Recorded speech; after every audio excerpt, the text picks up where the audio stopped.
I am Anshu or become teacher. Welcome to Artist Tiwari channel. I hope you are all well. So today I will discuss you Unit 5 chapter number 2, that is panel data regression models. Introduction. Panel data or longitudinal data that follows multiple entities, individual frames, countries, etc. over multiple time periods.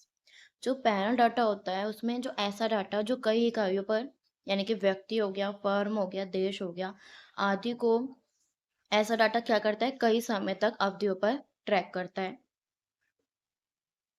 Combines cross sectional data many units at a point in time plus time series data 1 unit over time। यह cross sectional data किसी भी समय पर अनेक इकाइयों पर plus time series data यानी कि एक से इकाई का एक समय के साथ ही डाटा माइनस दोनों का संयोजन है। अगर हम एग्जाम्पल की बात करें,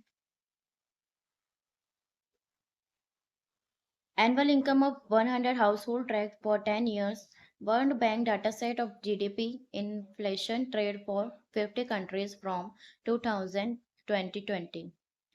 उदाहरण के लिए 100 परिवारों की वार्षिक आय कितनी है 10 सालों तक ट्रैक करती है। ठीक है, वर्ल्ड बैंक का जो डाटा है वो 50 देशों का जीडीपी, महंगाई, व्यापार 2000 से 2020 तक। अब एडवांटेज ऑफ पैनल डाटा, हमें लाभ क्या है पैनल डाटा की। Captures both individual difference and time effects, जो भी हमारी व्यक्तिगत भिन्नताएं होती हैं समय प्रभाव को ये पकड़ सकता है। मोर ऑब्जर्वेशंस, मोर एफिशिएंट एस्टिमेट्स, अधिक अवलोकन और अधिक कुशल आकलन। रिड्यूसेस बाइस from omitted variable, useful for studying dynamics of change, छुटे हुए चर जो भी होते हैं उनसे वो होने वाले पक्षपात को घटाता है और परिवर्तनों की गतिशीलता को अध्ययन में उपयोग करता है। Panel data regression model, general model.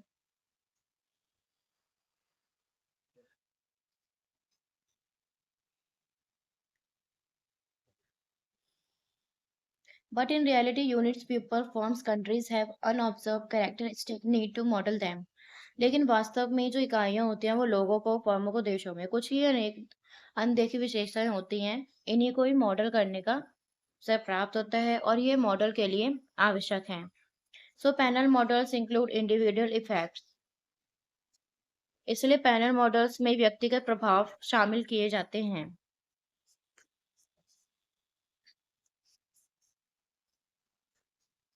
Next is different methods of panel data estimation. Panel data की विभिन्न विधियां। Pooled OLS model ignores panel structure, just runs OLS on all data, assumes all individuals are the same, no individual effects, simple but unrealistic। Panel संरचना को नजरअंदाज करता है और पूरे डेटा को ही OLS चलाता है। ये भी मानता है कि सभी व्यक्ति और इकाइयां समान हैं, कोई भी व्यक्ति का प्रभाव नहीं करता, और ये माना भी जाता है, सही भी है, लेकिन अवास्तविक है। Next is fixed effects model, allow intercept to differ across individual but keep slope be same, control for time invariant characteristic like gender, culture, geography, estimated using within transformation subtracting individual average।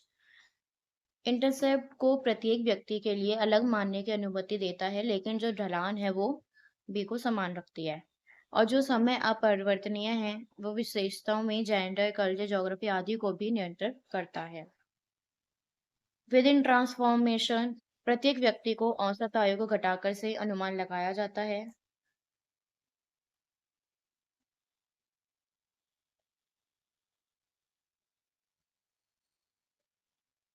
Random effect model treat individual specific effect as random not fixed, assumes is uncorrelated with regressors, more efficient that FE is assumption hold।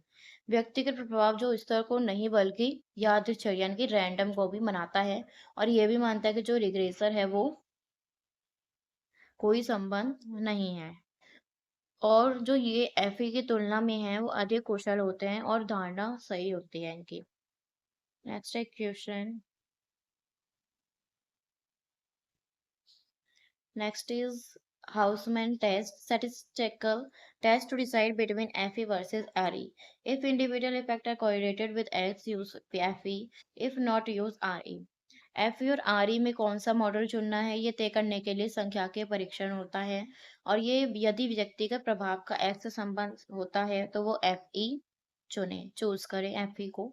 यदि सहसंबंध नहीं है तो RE चुनें। Next is summary. Panel data is equal to cross section plus time series. Advantage is richer information, less bias, dynamic analysis. Panel data ये तो वही हो गया आपका। लाभ अधिक जानकारी, कम पक्षपात, गतिशील विश्लेषण। मॉडल्स क्या क्या है? पोल ओएलएस पैनल संरचना को भी नजरअंदाज करता है। फिक्स इफेक्ट जो भी है वो कंट्रोल फॉर अनअब्जॉर्ब अर्श है। टाइम इन्वायरमेंट समय अपरिवर्त्य भिन्नताओं को भी निर्दिष्ट करता है। रैंडम इफेक्ट जो भी होते हैं हमारे उनमें व्यक्तिगत प्रभावों को यादृच्छिक करता है मानता है उन्हें। Random effect assumes random variation across individual। जो भी हमारे हॉस्मन टेस्ट है choose between FP and RA. जो भी हमारे एफपी और आरए में चुनाव करने का उपकरण होता है उनको widely used in labor studies, film performance, growth and development analysis। जो भी हमारे पैनल मॉडल्स का व्यापक उपयोग होता है उसमें श्रम अध्ययन, फर्म प्रदर्शन और विकास और प्रवृत्ति यानी कि ग्रोथ और डेवलपमेंट के विश्लेषण में होता है। So this was your lecture today. I hope you understand it. If you like my video, please like, share, comment and subscribe. Be ready for the next video. Bye bye.